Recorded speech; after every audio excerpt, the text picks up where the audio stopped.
প্রিয় ভাইয়েরা, আপনাদের উচিত আপনাদের বোনদের প্রতি খেয়াল রাখা, বিশেষভাবে খেয়াল রাখা। কারণ এখন ভারতের হিন্দুত্ববাদীরা আমাদের নিজেদের ঈমান আমলকে নষ্ট করার জন্য আমাদের বোনদেরকে তারা কাজে লাগানোর চেষ্টা করতেছে। তারা কি করতেছে?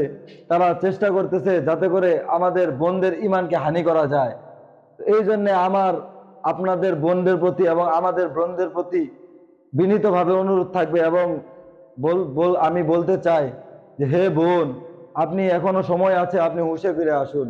যে আপনাকে বলছে যে সে মুসলিমকে ভালোবাসে, সে মুসলমান হতে চায়, সে আপনার কাছ থেকে ইসলামকে জানতে চায়, সে ইসলাম সম্পর্কে ভালোভাবে বুঝতে চায়, তখন যদি আপনার কাছে কেউ মেসেঞ্জারে বা ফেসবুকে বা কোথাও এইভাবে বলে, তাহলে আপনার তো বলা উচিত যে ভাই, আমি তো ইসলাম সম্পর্কে অত বেশি জানি না, আমি তো ইসলাম সম্পর্কে ঘাটাঘাটি করি নাই। আমার আপনি একটা কাজ করেন, আপনি আপনার আমাদের যে বড় আলেমরা আছেন তাদের সাথে আপনি কথা বলেন, তাদের কাছ থেকে আপনি এই বিষয়গুলো দেখেন। কেননা আমি তো আপনার মাহরাম না, আমার সাথে আপনার দেখা করা জায়েজ নাই, আমার সাথে আপনার কথা বলা জায়েজ নাই। আমি আপনার সাথে কথা বলতে পারবো না, শরীয়ত এটা আমার জন্য হারাম করে দিয়েছে। কেননা আল্লাহ তাআলা আবার আয়াতের মধ্যে বলে দিচ্ছেন, লা তাত্তাখিযু আদুওয়ি ওয়া আদুওয়াকুম আউলিয়া, তোমরা আমার শত্রু এবং তোমাদের শত্রুকে বন্ধুরূপে গ্রহণ করো না। আরেক হাদিসের মধ্যে আল্লাহ রাসূল বলতেছেন, কাফের মুশরিকরা কখনোই তোমাদের বন্ধু হতে পারে না, কাফের মুশরিকরা কখনোই মুসলমানদের বন্ধু হতে পারে না। আর এটা তো এমনও হতে পারে যে সে আমাদেরকে ফাঁদে ফালানোর জন্য, সে আমাদের সাথে ধোঁকাবাজি করার জন্য সে এরকম করতেছে। এমনও তো হতে পারে সে আপনার চরিত্রকে কলুষিত করতে চায়, সে আপনার চরিত্রকে নষ্ট করে দিতে চায়, সে আপনার চরিত্রের মধ্যে দাগ লাগাতে চায়।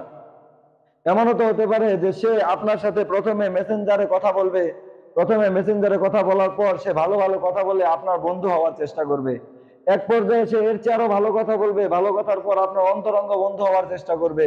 যখন আপনার সাথে সে একটা হারাম রিলেশনের মধ্যে যুক্ত হতে পারবে, তখন সে আপনার সম্মানকে হানি করবে, সে আপনাকে কলঙ্কিত কুলসিত করে আপনার চরিত্রকে শেষ করে দেবে।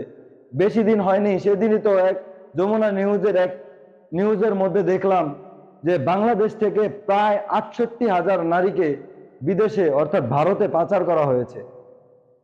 তো এই পাচারগুলো সে কিভাবে করেছে? এইভাবেই করেছে। এখনো সময় আছে প্রিয় বোন, আপনি এখনো ফিরে আসুন, এখনো সময় নষ্ট হয়ে যায়নি।